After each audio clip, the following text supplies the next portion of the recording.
शहर सो रहा था, लेकिन जयपुर के मुरलीपुरा इलाके की एक गली उस रात चीख रही थी। एक घर की चुप्पी, एक बेटे की खामोशी और एक लहूलुहान बाप की सिसकियां। उस रात कुछ टूटा था, रिश्ता, भरोसा और एक जिंदगी। 7 अप्रैल की वो काली रात थी जब एक बेटे ने अपने ही पिता का गला काट दिया कैंची से। हाँ, वो वही कैंची जो किसी टेलर की दुकान पर कपड़े काटती थी। उसी औजार ने उस दिन एक रिश्ता काट डाला। जयपुर के विजयबाड़ी इलाके में रहने वाले रमेश प्रजापत एक टेलर, एक पिता और शायद एक शराबी भी। हर शाम एक जैसे ही बिताती थी, शराब, झगड़े और चीखे। लेकिन 7 अप्रैल की रात कहानी कुछ और ज्यादा ही खौफनाक हो गई। रात के ठीक 8:30 बजे एक फोन कॉल ने प्रदीप प्रजापत की दुनिया हिला दी। फोन की दूसरी तरफ उसका अपना छोटा भाई था, आशीष। आवाज जरी हुई थी, लेकिन शब्दों में सिहरन थी। मैंने पापा को मार दिया है। प्रदीप दौड़ा, घर पहुंचा, दरवाजा खुला और फर्श पर पड़े थे रमेश प्रजापत, खून से लथपथ, अधमरी हालत में। सामने दीवार पर छिटका हुआ खून और एक कैंची जिसे अब पहचानना मुश्किल लग रहा था। रमेश ने तुरंत खैतान अस्पताल लेकर अपने पिता को पहुंचा। डॉक्टर ने एसएमएस हॉस्पिटल उन्हें रेफर कर दिया, लेकिन किस्मत की डोर टूट चुकी थी। इलाज के दौरान उन्होंने दम तोड़ दिया। लेकिन सवाल यह है, क्या ये सिर्फ एक घरेलू झगड़े का अंत था या इसके पीछे कुछ और था? क्या आशीष की मानसिक हालत पहले से बिगड़ रही थी? क्या रमेश की शराब की लत ही इस रिश्ते की कब्र बन गई? और आखिर उस रात ऐसा क्या हुआ जो बेटे ने अपने ही रगों में बहता खून बहा दिया?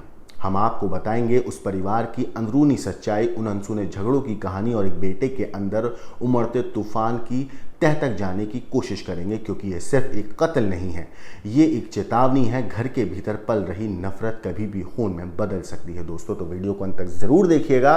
नमस्कार, मेरा नाम है मोहम्मद आसिम और आप देख रहे हैं क्राइम तक। जयपुर के मुरलीपुरा इलाके से एक दिल को दहला देने वाली खबर सामने आई।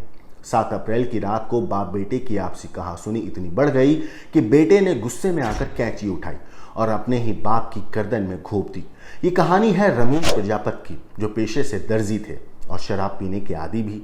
रमेश अपने बेटे आशीष और बेटी ज्योति के साथ रहते थे। बेटी पढ़ाई कर रही थी और बेटा आशीष हार्डवेयर की दुकान पर काम करता था। लेकिन घर का माहौल ठीक नहीं था। आए दिन रमेश शराब पीकर झगड़ा करते थे। वो उस दिन भी शराब पीने के बाद नशे में झगड़ा कर रहे थे।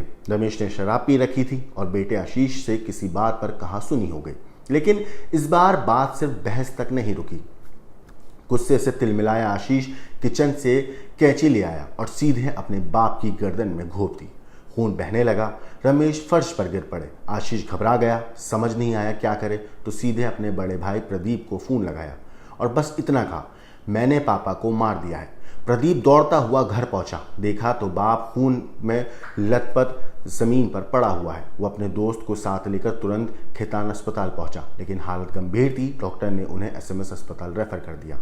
वहीं इलाज के दौरान रमेश की मौत हो गई। पुलिस को जब इत्तला मिली तो मुरलीपुरा थाने की टीम एक्टिव हो गई। अगले दिन यानी 8 अप्रैल को आरोपी बेटे आशीष को पकड़ लिया गया। बड़ी बात यह थी कि उसके खिलाफ एफआईआर भी उसके सगे भाई प्रदीप ने दर्ज कराई थी। एक घर में जहां सिर्फ 3 लोग रह रहे थे, एक बाप, एक बेटा और एक बेटी, वहां की दीवारों ने वो मंजर देखा जो शायद हमेशा खामोश चीखों की तरह गूंजता रहेगा। कभी घर का सहारा कहलाने वाला बेटा अब बना पिता का कातिल। पुलिस के मुताबिक विजयबाड़ी के रहने वाले रमेश प्रजापत की हत्या हुई थी। मर्डर के आरोप में उसके छोटे बेटे आशीष प्रजापत को 8 अप्रैल को गिरफ्तार किया गया। मामले में प्रदीप प्रजापत 26 साल का है। उसने अपने भाई के खिलाफ रिपोर्ट दर्ज कराई। रिपोर्ट में बताया गया कि 7 अप्रैल की रात करीब 8:30 बजे के आसपास उसके भाई आशीष ने फोन किया। उसने बताया कि मैंने पिता को मार दिया है। घर पहुंचा तो देखा कि जमीन पर पिता लहूलुहान हालत में पड़े हुए हैं। दोस्त के साथ पिता को हॉस्पिटल लेकर पहुंचा, लेकिन वहां पर हालत गंभीर देखकर उन्होंने पिता को एसएमएस अस्पताल रेफर कर दिया। इलाज के दौरान पिता की मौत हो गई।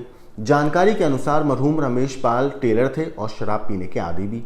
वो अपने आरोपी बेटे आशीष और बेटी ज्योति के साथ रह रहे थे। जैसे कि मैंने आपको बताया, आशीष जो है हार्डवेयर की दुकान पे काम करता था और ज्योति जो बेटी है वो पढ़ाई करती थी। मगर शराब को लेकर पिता और बेटे के बीच आए दिन झगड़ा होता था। बेटा मना करता था, लेकिन पिता को लत थी। घटना वाले दिन भी दोनों के बीच विवाद हुआ। गुस्से में आशीष ने कैंची उठाई और पिता के गले में घोंप दी।